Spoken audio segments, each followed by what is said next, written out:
with we just exceeded expectations. And so I think that's kind of where that pridefulness comes from, and everyone just continuing to show up and love each other and fight for each other and fight for the people that couldn't be out there.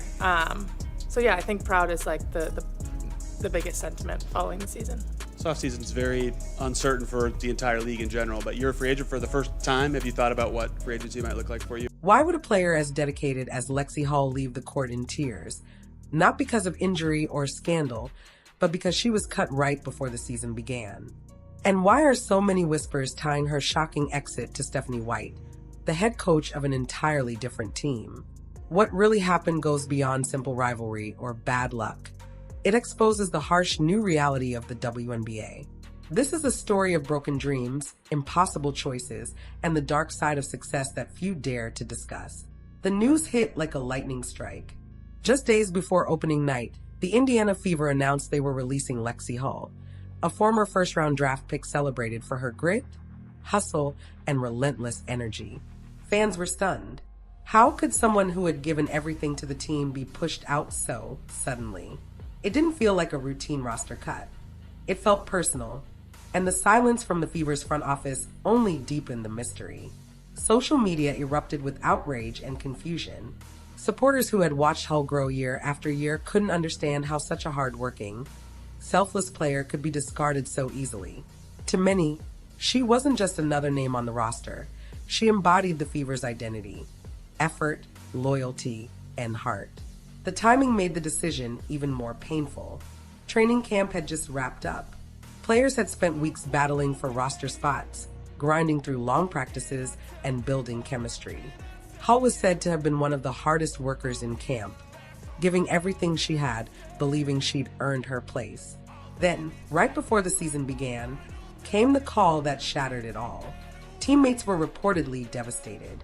Many considered Hull a leader, a voice of positivity in the locker room, a steady presence on and off the court. Her release didn't just hurt the roster, it fractured the team's spirit. Several players posted cryptic messages online, hinting at frustration with management, though none dared speak openly. In a league where job security is fragile, fear of being next is all too real. To understand why this happened, you have to understand the chaos inside the Indiana Fever. Once a proud franchise, WNBA champions in 2012, the team had spent the past decade lost in mediocrity. Years of losing seasons, revolving door coaches, and failed rebuilds had eroded both fan trust and player morale. Draft picks came and went. Promising players struggled to develop. The front office and coaching staff were often described as out of sync, and whispers of dysfunction became routine. The Fever weren't just losing games, they were losing direction. This was the environment Lexie Hull walked into, a place once built on teamwork and resilience, now fighting to stay relevant. And when the pressure to win collided with the politics of rebuilding, it seems even the hardest working players became expendable. Lexie Hull's departure wasn't just about one player being cut. It was a warning sign, a glimpse into a league where loyalty can vanish overnight, and where even the most dedicated athletes can find themselves on the outside looking in. The Fever's years of losing meant that every draft pick carried enormous weight. They didn't have the luxury of mistakes.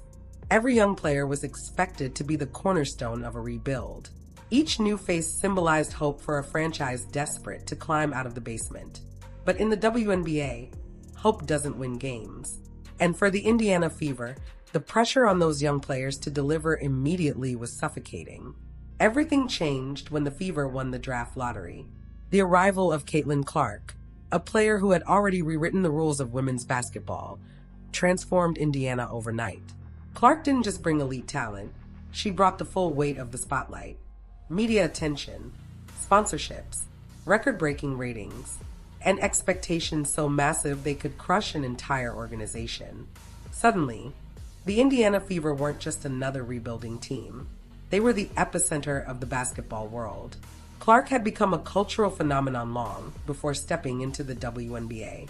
At Iowa, she captivated millions, draining logo threes, dishing out no-look passes, and playing with a swagger that divided opinions but demanded attention.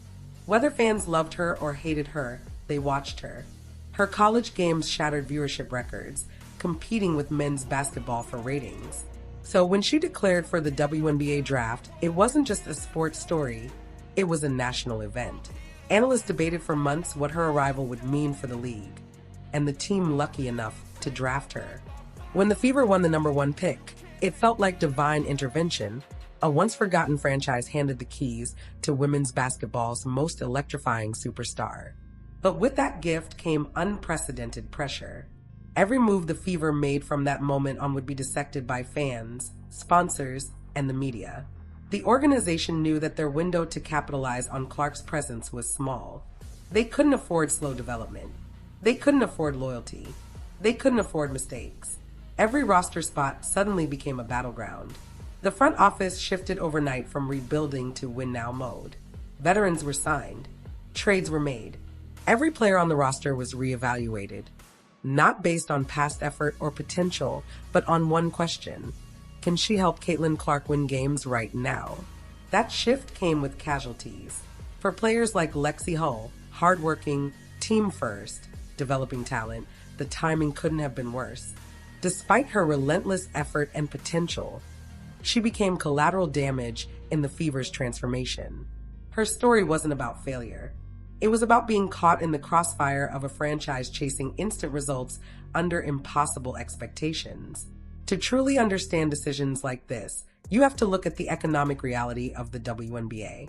Unlike the NBA, where teams can carry developmental players and absorb big salaries, the WNBA operates with razor-thin margins. Rosters are limited to 12 players, and the salary cap leaves little room for long-term projects. Every contract, every roster slot must produce immediate value. There's no space for sentimentality, no room for maybe next season. Teams are forced to make cold, calculated choices that prioritize short-term results over long-term potential. For players, that creates a constant sense of anxiety and uncertainty. No matter how hard you work or how loyal you've been, one roster shuffle or one superstar's arrival can change everything overnight. Lexie Hull's release wasn't just about basketball. It was a reflection of the new WNBA, where business, branding, and the pressure to win now often outweigh the human side of the game. In the WNBA, job security doesn't exist, not even for first-round picks. You're always one bad game, one injury, or one front office decision away from unemployment. Players like Lexie Hull know this all too well. The safety nets and long-term guarantees NBA players enjoy simply aren't part of the women's game. Even top draft selections only get a brief window to prove they belong. And if the team decides your roster spot is needed for someone else, you're gone, promises or not. That pressure isn't just about performance. It's about business. Many WNBA teams still struggle to turn a profit, often relying on their NBA counterparts for financial support. Every roster move, every contract, every marketing decision has to serve two purposes: win games and make money. In this league, your value isn't just measured in points and rebounds. It's measured in tickets sold, headlines generated, and sponsors attracted. And that's where Caitlin Clark changed everything. Her arrival in Indiana completely shifted the Fever's calculations. Clark wasn't just a player, she was an economic engine. She would sell out arenas, dominate TV ratings, and bring in new sponsors regardless of who else was on the roster. That made her untouchable, but it also raised the stakes for everyone around her. The Fever couldn't afford to waste Clark's prime years surrounded by mediocrity. The front office had to act fast to build a contender now. That meant hard choices, cold cuts, and a ruthless approach to team building. And for Lexie Hull, it meant being caught in the middle of a transformation that cared more about timing and optics than loyalty and effort. Her story, a player devoted to her team, cut down just before the season began, reflects the brutal reality of WNBA dreams. Why would a player as dedicated as Lexie Hull walk away in tears? And why are whispers linking her shocking departure to Stephanie White, the head coach of another team? The truth is more complicated than any simple rivalry. It reveals the dark underbelly of professional women's basketball, a place where hard work isn't always enough and where the business can crush even the most devoted competitors. The news hit like a lightning strike. Just before opening day, the Indiana Fever announced they were releasing Lexie Hull, a first-round pick known for her hustle, discipline, and relentless drive. Fans were stunned. How could someone who had poured her heart into the franchise be dismissed so abruptly? It didn't feel like a routine roster move. It felt personal, and the silence from the Fever's front office only made it worse. Social media erupted. Fans who had followed Hull's journey couldn't believe it. She wasn't just another player. She was a symbol of what the Fever used to stand for: grit, effort, and heart. Her work ethic was unmatched, her loyalty unquestioned. Yet in a single phone call, it was over. The timing was brutal. Training camp had just ended. Players had spent weeks fighting for roster spots, pushing themselves to the edge, and Hull had done everything right. Then, as the season loomed, came the call that ended it all. Teammates were reportedly heartbroken. Hull wasn't just a teammate. She was a leader, a friend, and a voice of calm in the locker room. Her departure left a hole that couldn't be filled easily, either in chemistry or in spirit. Several players posted cryptic messages online, their frustration barely veiled. But few dared to say too much, because in today's WNBA, the fear of being next is real. To truly understand how things reached this point, you have to look at the Indiana Fever's dark history. Once a proud organization, WNBA champions in 2012, the Fever had since collapsed into years of turmoil. They cycled through coaches, endured endless losing seasons, and became one of the league's perennial bottom dwellers. The front office changed strategies almost yearly, and the results were disastrous. The team's culture frayed. The chemistry vanished. What was once a model franchise had turned into a revolving door of short-term fixes and failed rebuilds. And so, when Caitlin Clark arrived, bringing with her fame, pressure, and the promise of a new era, the Fever made their choice. They would gamble everything on now. Lexie Hull's exit was more than a roster cut. It was a symptom of a league and a franchise caught between dreams and desperation, between the love of the game and the economics that rule it. The Indiana Fever were once a proud franchise, WNBA champions in 2012, built on toughness, chemistry, and heart. But those glory days had long faded. In recent years, the Fever had become synonymous with struggle. Season after season, they languished at the bottom of the standings. Attendance plummeted, the arena grew quieter, and the future seemed uncertain. Local media stopped paying attention. Nationally, the Fever were barely mentioned, except as a cautionary tale of a once great team that had lost its way. Inside the organization, frustration simmered. Coaches came and went. Rebuilds started and failed. And with each new season, the optimism faded a little more. The team's player development was inconsistent at best. Promising young prospects arrived through the draft, only to plateau or fade away. Some blamed coaching instability. Others pointed fingers at a front office unable to build a coherent roster. Behind the scenes, there were whispers of dysfunction, miscommunication between management and coaches, a fractured culture, and an environment where players struggled to thrive. This was the world Lexie Hull entered when she was drafted, a broken system where every player carried the weight of the franchise's failures. Because of the Fever's years of losing, every draft pick carried enormous pressure. The team couldn't afford to miss. Each new player represented hope, not just for the fans, but for the survival of the franchise itself. But hope, as it turned out, wasn't enough. The expectations were suffocating, and young players were expected to deliver results immediately or risk being replaced. And then came Caitlin Clark, and everything changed. When the Fever won the draft lottery, it wasn't just luck. It was a lifeline. The arrival of Clark, the most electrifying college player in a generation, instantly transformed the Fever from a forgotten franchise into the center of the basketball universe. Clark wasn't just another talented rookie. She was a cultural phenomenon. At Iowa, she had broken every record imaginable, pulling in millions of viewers, dominating headlines, and reshaping the way people talked about women's basketball. Her deep three-pointers, laser-sharp passes, and fearless confidence made her appointment viewing. Whether fans loved her or couldn't stand her, they watched her. When she declared for the WNBA draft, it became a national event. Analysts debated endlessly where she would land. Sponsors lined up.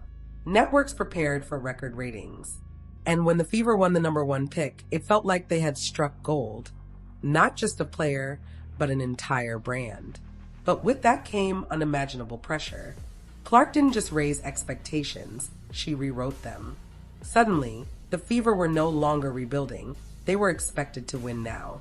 Every decision the front office made was magnified under the national spotlight. Every player was evaluated through a single lens. Can she help Caitlin Clark win immediately? The result was a ruthless recalibration. The front office began making bold moves, trading for veterans, signing experienced free agents, and rethinking the entire roster. Loyalty no longer mattered. Sentimentality had no place. Players who had once felt safe, who had earned their stripes through dedication and hard work, suddenly found themselves on the chopping block. In this new era, survival depended on fit, not just as a player, but as a teammate to a generational star. And for Lexie Hull, that shift would prove devastating. Despite her relentless work ethic and deep commitment to the Fever, she became one of the first casualties of a new direction. Her story wasn't about failure. It was about being caught in the tidal wave of change brought on by the Caitlin Clark effect, a once-in-a-lifetime player whose arrival transformed everything. From the way the Fever operated to the very definition of what it meant to belong in the WNBA. The calculation inside the Indiana Fever organization had completely changed. It was no longer about loyalty, hard work, or potential. It was about one thing: who could help Caitlin Clark win right now?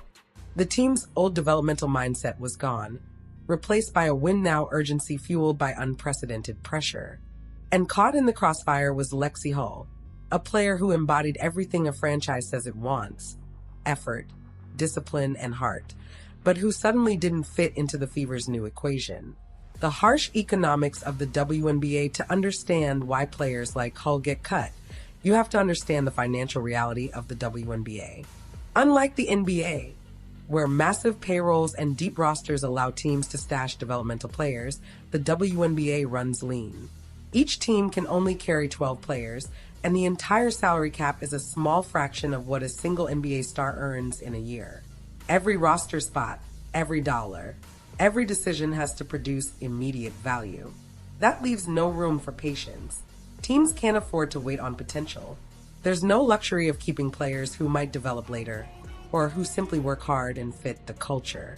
Every player must contribute now, or they're gone. This structure breeds constant anxiety. For WNBA players, job security is a myth. You're always one bad game, one minor injury, or one front office reshuffle away from losing everything. Even first-round draft picks like Hull get, at most, a couple of seasons to prove they belong. And when management decides your spot is needed for someone else, promises don't matter, you're out. The financial stress doesn't end there. Most WNBA franchises still operate at a loss, relying on NBA parent teams or private ownership to stay afloat. That means roster decisions aren't just basketball choices, they're business decisions. Executives must ask, does this player sell tickets? Do they bring media attention? Do sponsors want their name attached to them? If the answer is no, their value to the team plummets, no matter how skilled or dedicated they are. The Caitlin Clark effect: when Caitlin Clark arrived, that entire business model shifted overnight. Clark was a walking economy. She sold out arenas, attracted national media, and brought corporate sponsors flooding in. She didn't just transform Indiana basketball, she transformed Indiana's balance sheet. But with that star power came crushing pressure. The Fever couldn't afford to waste Clark's early years surrounded by mediocrity. The front office's mandate became clear: build a winner now. Every move had to push the team closer to contention. There was no time for slow development or sentimental loyalty. And for players like Lexie Hull, that meant heartbreak. She didn't do anything wrong. She just no longer fit the Fever's immediate win formula. The Stephanie White mystery. This is where the Stephanie White rumors started to swirl. Fans needed a villain, a face to attach to the decision that left Hull in tears. But the truth is, Stephanie White wasn't coaching the Fever. She hadn't for years. So why was her name being dragged into it? Because in many ways, White symbolizes the WNBA's new era, the shift toward ruthless, results-driven leadership. White's history with Indiana basketball runs deep. A former Purdue star, WNBA player, and Fever head coach from 2015 to 2016, she was known for her demanding standards and refusal to accept mediocrity. In her first stint with the Fever, she led the team to the 2015 WNBA Finals before falling to the Minnesota Lynx. After leaving Indiana, she coached at Vanderbilt and later returned to the league with the Connecticut Sun, bringing that same no-nonsense, accountability-first approach. Because of her reputation, some speculated that her influence still lingered within the Fever organization, that her culture of toughness and ruthless competition had seeped into the front office's mindset. Others believe she had quietly advised or inspired the franchise's recent decisions, even from afar. Whether that's true or not, the symbolism remains powerful. Stephanie White represents the new WNBA reality, one where winning justifies everything, where loyalty is expendable, and where even the hardest working players can find themselves on the outside looking in. For Lexie Hull, it wasn't about failure. It was about being caught in the collision between human effort and corporate calculation, a league where dreams meet economics, and sometimes the dream doesn't survive.